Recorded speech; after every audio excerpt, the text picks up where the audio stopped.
Eyvind Earle. Who he be? What'd he do?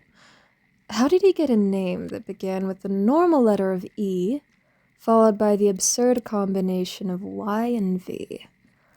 Why am I creating a poor rendition of some of his works Frankenstein together into a paltry homage to try and learn some learning? To introduce our pal Eyvind, we must discuss the best Disney princess film to ever grace the cinema. Well, I know you surely have an opinion on which film this ought to be, and you are entitled to that perspective, however biased. But if your answer is anything but Sleeping Beauty, I want a reason. And if your answer is Snow White, I want several reasons, because Little Lyn hated that movie. Oh. Oopsie poopsie. By the way, Little Lyn is in fact me. I am Big Lyn. For all of you who don't know who I am. It's regretful that I just spoke in the third person. I'm not re-recording this, so my friend, how's about we pretend that didn't just happen, okay? Okay. A few of the many reasons to favor Sleeping Beauty are as follows. Cool trees, animals stealing from and impersonating royalty, a dope Tchaikovsky ballet soundtrack, stealing wine from royalty, and then getting away with it. The saucy horse that inspired Tangled's Maximus. Teens asserting their rights to not be in arranged marriages, only to find that through identity shenanigans, the love square was actually a love duo all along. And of course, my personal favorite, a murder dragon.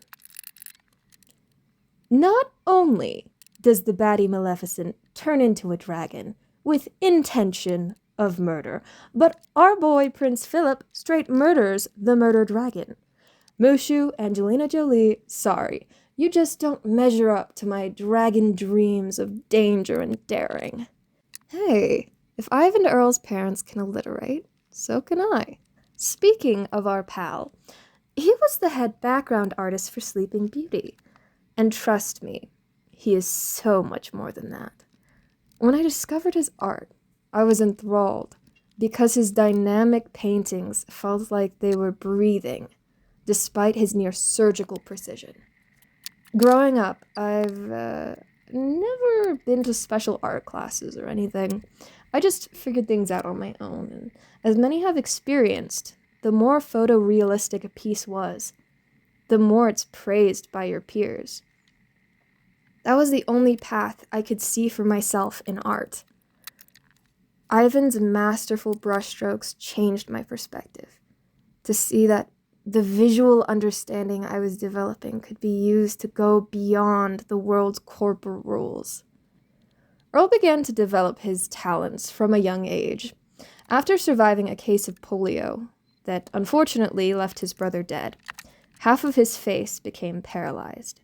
This motivated him even more, because though his frozen expression made him feel ugly, through art he was able to revel in the creation of beauty. He actually tried real hard not to smile, because he didn't want the paralysis to show, which, coupled with his natural shyness, often left people to think he was cold and indifferent, which, darn, that just breaks my heart. His creative tendency was not surprising, given the artistic nature of the Earle family, with his mother being a concert pianist and his father being an artist and filmmaker. Though he wasn't great with communication, maybe that's why they get divorced.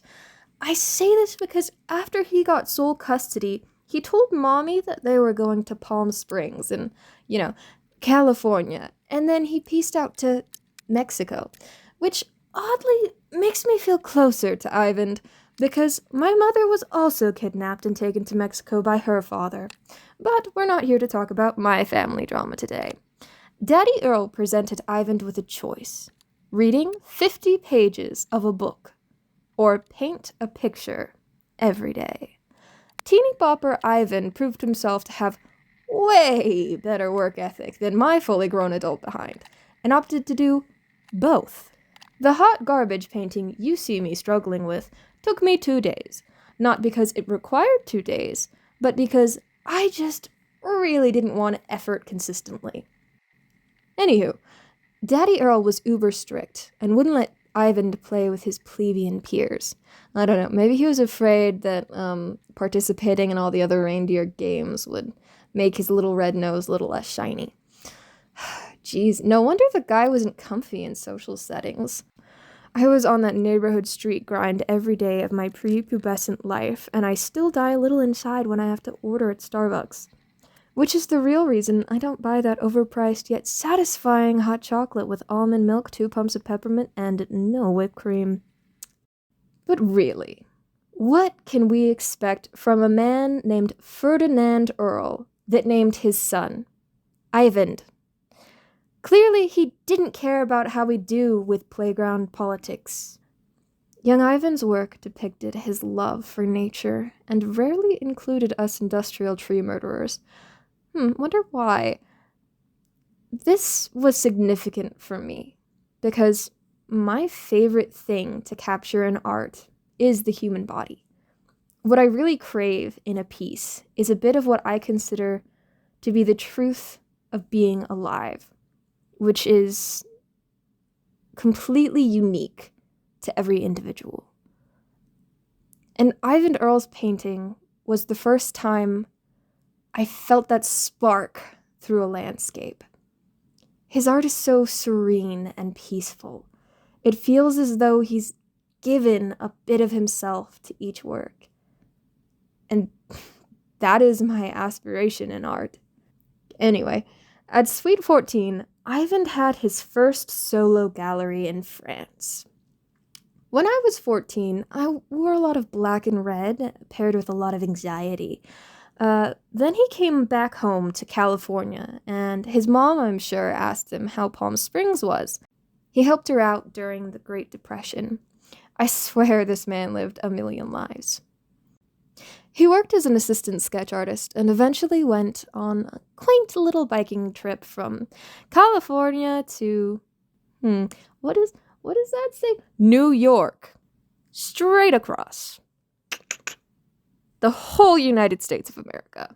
The US of A. He just right across that latitudinal line. Impressive. And who'd have guessed he did a painting each of the 45 damn days?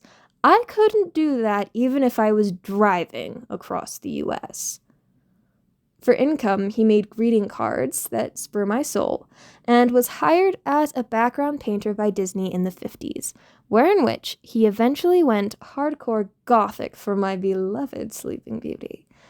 He went on to found his own animation studio, and eventually returned to painting. He passed away in the 2000s, approximately 1 year before I was born. It always amazes me that someone you've never met can impact you so very much. I've never met this man. I don't know his true character, and yet I can say that for what he's done for me, I genuinely love him. His paintings make me feel. When I see them, I burn with life. Thank you, Eyvind, for helping me find my way. Be well, my friends. Be well.